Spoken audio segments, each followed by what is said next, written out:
충격적인 일입니다. 아프리카에서 온 군인들이 한국을 위해 죽어갔는데 70년간 우리는 그들의 이름조차 기억하지 못했습니다. 에티오피아에 잊혀진 영웅들, 그들의 후손들은 지금 물 한 방울 없는 황무지에서 생존을 위해 싸우고 있습니다. 한 손녀의 절박한 호소가 대한민국을 뒤흔든 순간 기적은 시작되었습니다. 아프리카 오지에 태극기가 펄럭이고 희망의 물줄기가 흐르기 시작했습니다.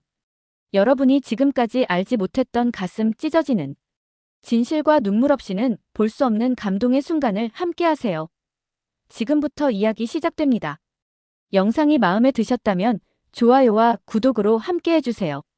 여러분의 응원이 저에게는 큰 힘이 됩니다.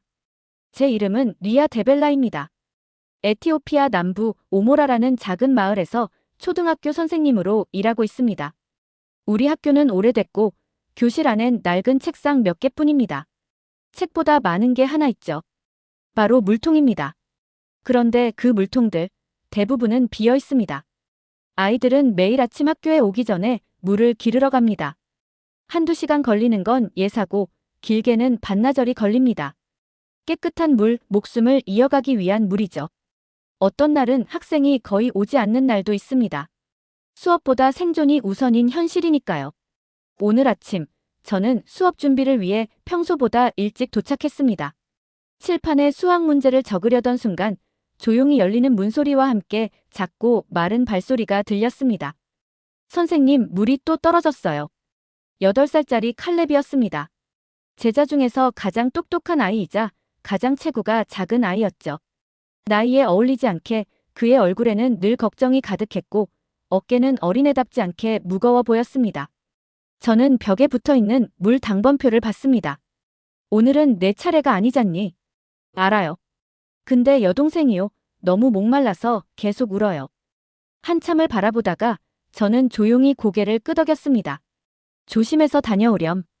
해지기 전에 꼭 돌아와야 해. 그 아이는 금이 간 노란 물통을 힘겹게 들고 밖으로 나섰습니다. 저는 교실 문 앞에 서서 칼렙이 먼지 날리는 언덕 아래로 사라지는 모습을 가만히 지켜봤습니다. 바위와 잡초, 마른 강바닥을 지나야만 도착할 수 있는 공동 우물길이었습니다. 물이었습니다. 언제나 물이 문제였습니다. 우리가 가장 필요로 하지만 가장 갖기 힘든 것. 다시 칠판 앞에 섰지만 숫자가 눈에 들어오지 않았습니다. 손은 분필을 들고 있었지만 머릿속은 온통 칼렙 생각뿐이었습니다. 책상 위에는 오래된 흑백 사진이 하나 놓여 있었습니다. 군복을 입고 있는 젊은 남성. 제 할아버지 세메뉴 데벨라입니다. 할머니는 늘 말씀하셨습니다. 내 할아버지는 먼 나라에 다녀오셨어. 이름이 한국이라고 했단다. 평화를 위해 싸우러 갔지. 그리고 다시는 돌아오지 않으셨어. 우리는 공식적인 기록도 메달도 편지도 받지 못했습니다. 하지만 할머니는 단호했습니다. 너희 할아버지는 영웅이셨단다. 그래서 저도 믿었습니다. 저분은 진짜 영웅이셨다고. 오늘처럼 마음이 무겁고 희망이 보이지 않는 날이면 저는 꼭 그 사진을 다시 봅니다. 그리고 생각에 잠기곤 하죠. 한국. 그곳은 지금 어떤 모습일까요? 우리처럼 아이들이 물을 기르러 다니지는 않을까요? 아니, 이제는 평화로운 나라일까요? 우리 마을에서 평화란 단순합니다. 물 때문에 싸우지 않는 것. 아이들이 매일 학교에 오는 것. 칼렙이 물을 기르러 몇 시간을 걸어가지 않아도 되는 그런 세상. 물은 곧 생명입니다. 그리고 그 생명을 얻기 위한 싸움은 아직 끝나지 않았습니다. 하지만 우리는 희망을 놓지 않았습니다. 가진 것은 없어도 기대는 있었습니다. 언젠가 뭔가 바뀔 수 있을 거라는 막연하지만 강한 믿음이었습니다. 그날도 그렇게 하루가 시작됐습니다. 빈 물통들과 지친 아이들, 그리고 말없이 참고 있는 꿈들 사이에서요. 그리고 그날 아무도 몰랐지만 진짜 변화가 이미 시작되고 있었습니다. 지구 반대편, 바로 그 한국에서부터 말입니다. 제 할아버지가 평화를 위해 떠났던 그곳에서. 그날 오후는 평소보다 더 뜨겁고 메마른 날이었습니다. 저는 교실 한쪽에서 아이들 공책을 채점하고 있었죠. 그때 들려온 건 익숙하지 않은 소리였습니다. 바퀴가 부서지는 소리도 당나귀 수레도 아니었습니다. 그건 분명 자동차였습니다. 자동차라니. 이 마을에서 그런 소리를 들을 일은 거의 없습니다. 아이들이 벌떡 일어나 창가로 몰려갔습니다. 선생님, 외국인이에요. 한 아이가 소리쳤습니다. 저도 고개를 들어 창밖을 봤습니다. 먼지 구름 속에서 하얀 트럭 한 대가 서 있었고 차 옆면에는 커다랗게 코이파라는 글자가 적혀 있었습니다. 트럭에서 5명이 내렸습니다. 3명의 남자와 2명의 여자. 피부는 밝고 옷차림은 깨끗했습니다. 말 그대로 낯선 사람들이었습니다. 아이들은 수군거리기 시작했습니다. 선생님, 쟤네 뭐 주러 온 거예요? 먹을 거 가지고 온 걸까? 미국 사람이야. 저는 아이들을 향해 말했습니다. 얘들아, 수업 계속하자. 하지만 저도 눈을 떼지 못했습니다. 이런 일은 흔하지 않으니까요. 잠시 후 교장 선생님이 교실 문을 열고 들어오셨습니다. 리아, 내가 필요하단다. 영어 통역할 사람이 없어. 내가 제일 잘하잖아. 가슴이 두근거렸습니다. 낯선 사람들과의 대화, 익숙치 않은 긴장감. 저는 교장 선생님을 따라 사무실로 향했습니다. 사무실 안으로 들어가니 그들은 웃으며 앉아 있었고 그중 한 여성이 일어섰습니다. 안녕하세요. 저는 방윤정입니다. 저희는 한국에서 왔습니다. 이 마을에 지하수 프로젝트를 하러 왔어요. 한국이라는 단어를 들으니 그 순간 심장이 멈춘 것 같았습니다. 제 할아버지가 돌아오지 못한 바로 그 나라. 이야기로만 들었던 그 땅에서 사람들이 온 것입니다. 저는 통역을 하며도 계속 그녀를 흘끔거렸습니다. 친절해 보였지만 너무 많은 기대는 하지 않으려 했습니다. 이 마을엔 이미 수많은 단체들이 왔다가 사라졌습니다. 흔한 일이었죠. 약속은 많았지만 실제로 남은 건 없었습니다. 회의가 끝나고 저는 박 씨를 학교 건물 구석구석 안내해드렸습니다. 교무실에 들어선 그녀가 갑자기 멈춰 섰습니다. 그녀의 시선이 책상 위 오래된 액자에 머물렀습니다. 이분은 누구세요? 제 할아버지입니다. 세메뉴 데벨라. 한국 전쟁에서 돌아오시지 못했습니다. 그녀의 표정이 달라졌습니다. 사진 가까이 다가간 그녀는 유니폼을 자세히 들여다보더니 말했습니다. 이거. 그때 참전한 에티오피아 부대 복장이랑 똑같아요. 이 사진, 저희 국방부로 보내봐도 될까요? 혹시 기록을 찾을 수도 있을 것 같아요. 제 손이 살짝 떨렸습니다. 예. 물론입니다. 그날 밤, 저는 쉽게 잠들지 못했습니다. 혹시 진짜 무언가를 찾게 되면 어떻게 될까요? 만약 할아버지의 존재가 단순한 가족 이야기 이상이 된다면? 한국이 지금도 그를 기억하고 있다면? 밖에서는 바람이 조용히 불고 있었습니다. 밤하늘은 별로 가득했고 저는 오랜만에 걱정이 아닌 다른 감정을 느꼈습니다. 그건 분명 희망이었습니다. 아무 근거도 없었지만 왠지 모르게 내일은 다를 것 같았습니다. 예전에는 할아버지가 한국을 지켰지만 이제는 한국이 우리를 지켜줄지도 모른다는 그런 희망이었습니다. 다음 날 아침, 저는 칠판을 닫고 분필을 정리하고 있었습니다. 그런데 운동장 반대편에서 박 씨가 전화를 들고 전속력으로 뛰어오는 게 보였습니다. 얼굴에는 흥분이 가득했고 손에 든 휴대폰을 흔들며 소리쳤습니다. 리아, 리아, 찾았어요. 이름이 나왔어요. 가슴이 벌렁거렸습니다. 저는 문을 박차고 뛰어나갔습니다. 누구 이름이요? 입으로는 그렇게 물었지만 마음속에선 이미 알고 있었습니다. 박 씨가 숨을 고르며 말했습니다. 세메뉴 데벨라. 당신 할아버지입니다. 한국 국방부에서 확인했어요. 기록에 정확히 나와 있어요. 부산에 도착한 날짜, 참전한 부대, 전사한 위치까지 강원도 양구라는 곳에서 전사하셨답니다. 그 순간 머릿속이 하얘졌습니다. 저는 그녀의 눈을 똑바로 바라보며 중얼거렸습니다. 진짜였네요. 할아버지는 정말 그곳에 계셨던 거군요. 그냥 전설이 아니라 진짜 영웅이셨네요. 박 씨는 고개를 끄덕였습니다. 한국은 아직 그분을 기억하고 있었습니다. 그날 오후, 저는 아이들에게 이 소식을 전했습니다. 아이들의 눈빛이 반짝였습니다. 칼렙이 조용히 손을 들었습니다. 선생님, 그럼 선생님 할아버지가 한국 사람들을 구한 거예요? 저는 잠시 생각하다가 고개를 끄덕였습니다. 그래, 칼렙. 아주 멀리 있는 나라에서 그분은 평화를 지키기 위해 싸우셨어. 그날 교실은 평소와 달랐습니다. 갈증도, 더위도, 피로도 모두 잊고 아이들은 조용히 이야기를 들었습니다. 이 작은 마을의 먼 과거가 그들에게 새로운 자부심이 되어가고 있었죠.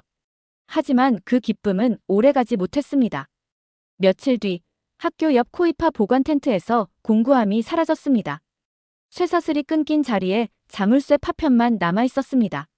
그리고 다음 날 누군가가 펌프가 작동하지 않는다고 호소했습니다. 급히 확인해 보니 펌프는 누군가에 의해 고의로 망가진 흔적이 있었습니다. 그날 밤 마을을 뒤흔드는 굉음이 들렸습니다. 불이야! 코이파 텐트가 불길에 휩싸였습니다. 사람들은 물동이를 들고 달려나왔습니다. 대부분은 텅 비어 있었고 몇몇은 바가지에 강물을 퍼날랐습니다. 연기 속에서 구조된 건 오직 장비 일부뿐이었고 불은 이미 텐트 한 동을 집어삼킨 뒤였습니다. 다행히 인명피해는 없었지만 상황은 심각했습니다. 다음 날 박 씨의 얼굴은 어두웠습니다. 본부에서 연락이 왔습니다. 프로젝트 중단 가능성이 큽니다. 코이파 측에서는 철수를 논의 중이에요. 안전 문제 때문이에요. 가슴이 철렁 내려앉았습니다. 우리가 바로 앞까지 왔던 그 희망이 눈앞에서 무너지고 있었습니다. 우물, 깨끗한 물, 새로운 산. 이제 그 모든 게 사라질 위기였습니다. 게다가 또 하나의 위기가 찾아왔습니다. 칼렙의 여동생, 사바가 쓰러졌습니다. 열이 나고 배를 움켜쥐고 울었습니다. 지역 간호사는 단호하게 말했습니다. 더러운 강물을 마신 게 원인입니다. 물에 섞인 박테리아가 문제예요. 칼렙이 울면서 저를 붙잡았습니다. 선생님, 깨끗한 물이 없었어요. 그래서 사바가 그걸 마셨어요. 저는 말없이 책상에 앉았습니다. 그 위엔 오래된 사진이 놓여 있었고 그 속엔 여전히 웃고 있는 군복 차림의 할아버지가 있었습니다. 이제 어쩌면 좋죠? 작게 속삭였지만 대답은 사진에서 나왔습니다. 저는 갑자기 일어났습니다. 그리고 박 씨에게 전화를 걸었습니다. 우리 이야기 한국에 알릴 수 있을까요? 그냥 말이 아니라 비디오로요. 우리가 어떤 사람들인지, 왜 이 우물이 필요한지 보여드리는 겁니다. 박 씨는 잠시 멈췄다가 조용히 말했습니다. 네. 가능합니다. 그렇게 하죠. 희망은 가만히 앉아 기다리는 게 아니었습니다. 때로는 희망은 누군가가 직접 나서야 생기는 것이었습니다. 그리고 우리는 그렇게 다음 걸음을 준비했습니다. 해가 마을 위로 천천히 솟아올랐습니다. 건조한 흙바닥은 빛에 반사돼 금처럼 빛났고 저는 그날도 조용히 학교를 향해 걸었습니다. 머릿속은 복잡했습니다. 박 씨가 전날 밤 말한 내용이 계속 떠올랐거든요. 코이파 프로젝트가 철수할지도 모른다는 말. 그 말이 뇌리에 계속 맴돌았습니다. 깨끗한 물이 올 수 없다는 의미였습니다. 아이들이 또다시 흙탕물을 마셔야 한다는 뜻이기도 했습니다. 학교 정문 앞에 다다랐을 때 박 씨가 아카시아 나무 그늘 아래에 서 있었습니다. 손에는 카메라와 삼각대가 들려 있었고 눈빛은 단호했습니다. 리아 선생님, 그녀가 말했습니다.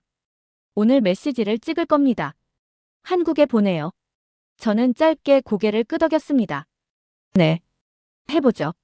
지금 아니면 기회가 없을지도 모르니까요. 우리는 조용하고 바람이 적당히 부는 곳을 골랐습니다.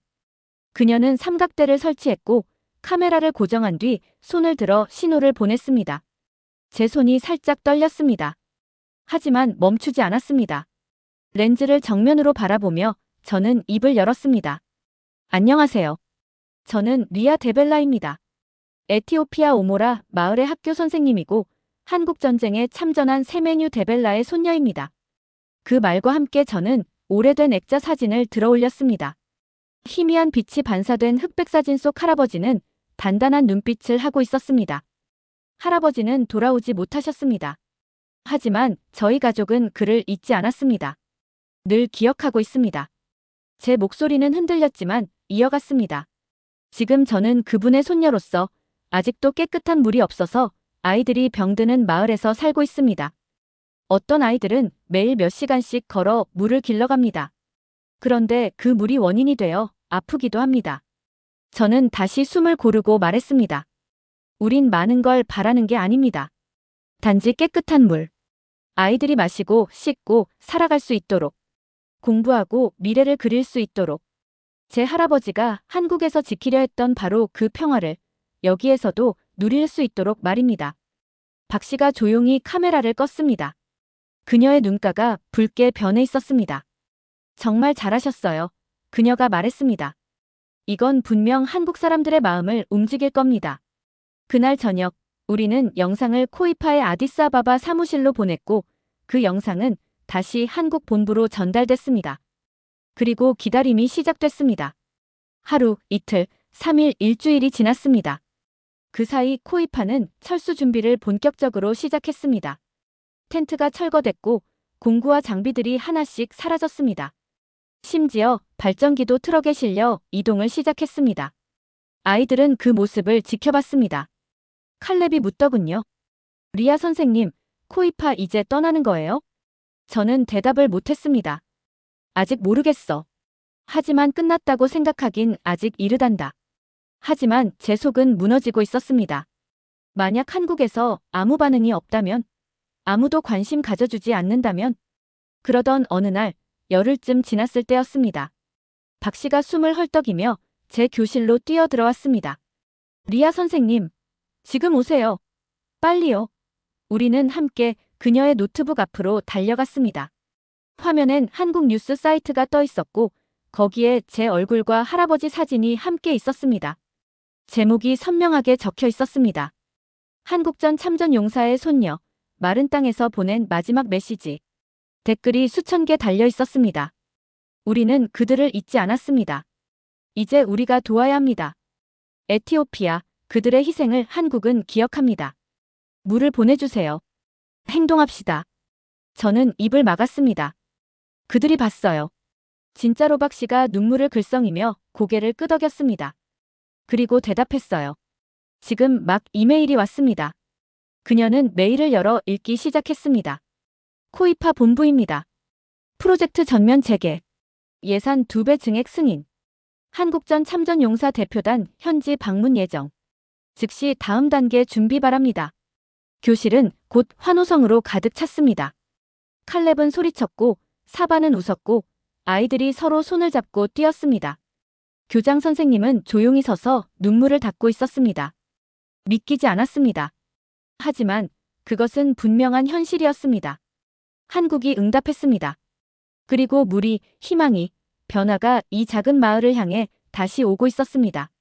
그날 아침, 마을 분위기는 확실히 달랐습니다. 사람들은 집 앞을 쓸고 벽에 천조각을 걸고 큰 솥에 음식을 준비하고 있었습니다.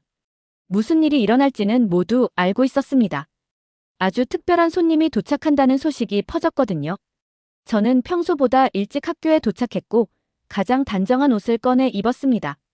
머리도 매끈하게 정리했죠. 심장이 이상할 정도로 빨리 뛰었지만 그 이유를 딱 짚어 말하긴 어려웠습니다. 아마 오늘이라는 이날을 오랫동안 기다려왔기 때문이었을 겁니다. 오전이 지나갈 무렵 마침내 차량들이 언덕 너머로 모습을 드러냈습니다. 검은 SUV 3대, 흰색 트럭 2대가 천천히 마을로 들어왔습니다.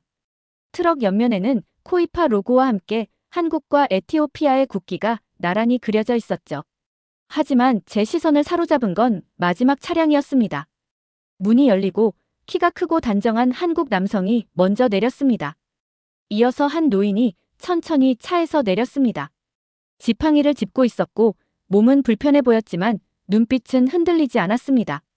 그의 재킷에는 작은 은색 배지 하나가 달려 있었는데 바로 한국 국기였습니다. 박 씨가 그에게 다가가 조심스럽게 한국어로 말을 건넸고 잠시 후 제게 돌아와 말했습니다. 리아 선생님, 이분은 한 선생님이에요. 한국 전쟁 참전 용사십니다. 할아버지와 같은 전투에 계셨던 분이래요. 저는 숨을 삼켰습니다. 같은 전투요? 네. 할아버지가 전사하신 그날 바로 옆에 계셨다고 해요. 제 다리가 흔들렸습니다. 하지만 저는 앞으로 나섰습니다. 그렇게 해야만 했습니다. 한 선생님은 저를 가만히 바라보다가 천천히 코트 안쪽에서 한 장의 사진을 꺼냈습니다. 빛바랜 흑백 사진. 그는 그것을 양손으로 조심스럽게 제게 건넸습니다.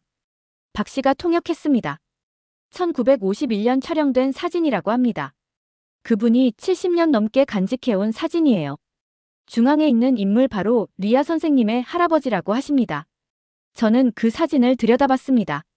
군복을 입은 젊은 병사들이 일렬로 서 있었고 표정은 모두 진지했습니다. 중앙의 인물, 너무도 익숙한 얼굴. 제 책상 위에 늘 있던 그 사진 속 바로 그분이었습니다. 손이 떨렸습니다. 하지만 저는 사진을 가슴에 품었습니다. 그리고 말했습니다. 감사합니다. 한 씨는 다시 말을 이었고 박 씨가 조용히 번역했습니다. 그분이 그러십니다. 선생님의 할아버지가 자신의 생명을 구해줬다고요. 수류탄이 떨어졌는데 할아버지가 몸으로 밀어서 위험에서 벗어날 수 있었다고요. 그 순간을 평생 잊지 않으셨대요. 저는 아무 말도 할 수 없었습니다. 단지 고개를 숙였고 입술을 깨물었고 조용히 눈물을 삼켰습니다. 잊혀진 줄만 알았던 과거가 지금 내 앞에 살아서 서 있었습니다. 그날 오후 학교 마당에서는 코이파가 준비한 공식 행사가 열렸습니다. 그 자리에서 코이파 본부는 발표했습니다. 프로젝트는 재개될 뿐 아니라 확대됩니다.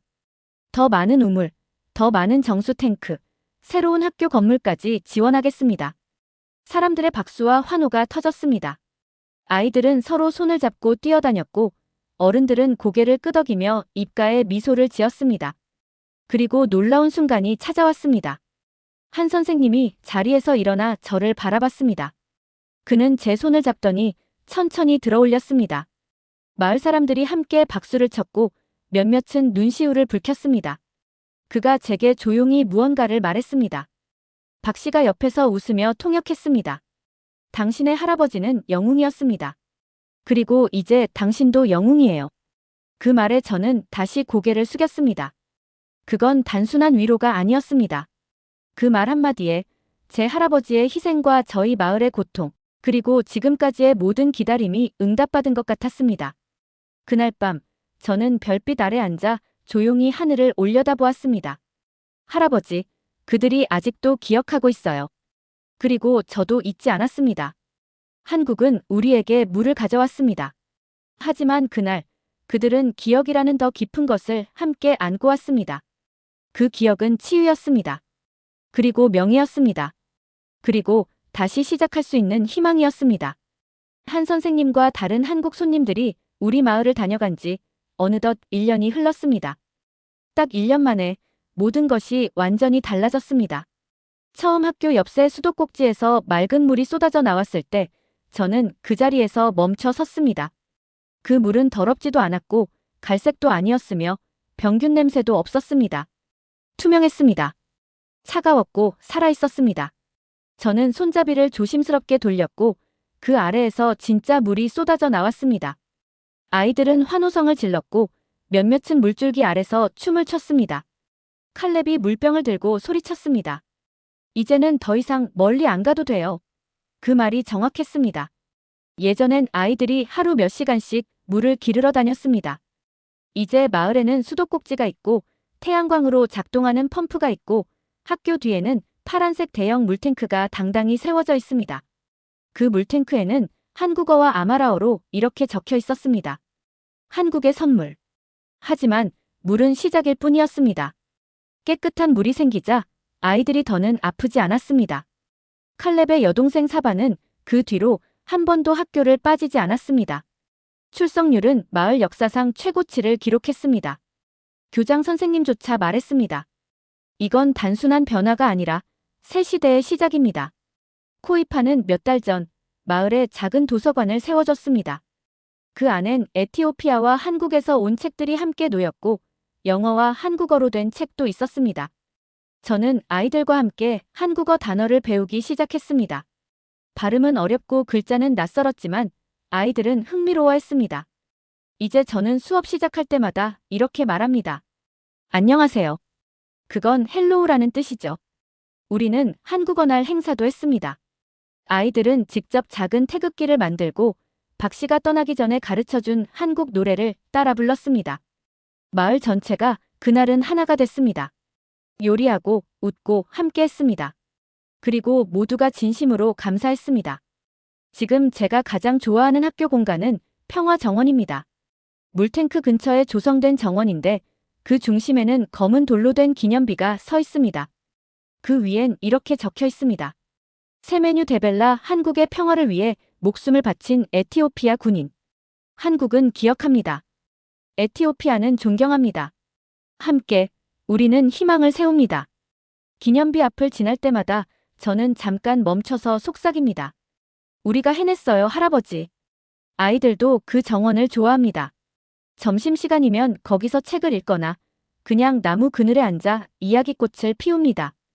어느 날 칼렙이 제게 물었습니다. 리아 선생님, 저도 언젠가 한국에 가볼 수 있을까요? 저는 웃으며 말했습니다. 열심히 공부하고 꿈을 잃지 않는다면 무엇이든 가능해. 그는 환하게 웃었습니다. 그럼 꼭 갈게요. 가서 직접 감사합니다라고 말할 거예요. 그날 밤 저는 책상에 앉아 2장의 사진을 나란히 놓고 바라봤습니다. 하나는 제 할아버지의 사진, 그리고 다른 하나는 한 씨가 제게 건넨 오래된 전쟁 속 사진. 두 사진은 시대도 다르고 색깔도 다르지만 하나로 연결되어 있었습니다. 저는 일기장을 꺼내 이렇게 적었습니다. 한 명의 군인이 목숨을 걸었습니다. 한 나라가 그를 기억했습니다. 그리고 지금 그 기억 덕분에 물이 흐르고 아이들이 배우고 미래가 다시 쓰여지고 있습니다. 요즘 저는 마을을 걸을 때 자주 멈춰 섭니다. 어디선가 아이들이 웃고 있습니다. 깨끗한 물이 튀는 소리가 들립니다. 누군가는 한국어 단어를 따라 외우고 있고 책장 넘기는 소리와 펜이 종이를 긋는 소리도 들립니다. 그건 바로 미래가 써지고 있는 소리입니다. 이건 단지 물 이야기로 끝나는 게 아닙니다. 이건 기억에 대한 이야기입니다. 존경에 대한 이야기입니다. 그리고 단 한 번의 희생이 얼마나 오랫동안 세상을 바꿀 수 있는지에 대한 증거입니다. 말이 아니라 행동으로, 훈장이 아니라 약속으로 한국은 그렇게 이 작은 마을, 오모라에서 새로운 시작을 함께 만들어줬습니다. 오늘 사연 어떠셨나요? 재미있으셨나요? 감동무지개는 늘 여러분 곁에서 따뜻한 이야기를 전해드릴게요. 오늘 이야기가 좋으셨다면 구독과 좋아요, 알림 설정도 부탁드려요.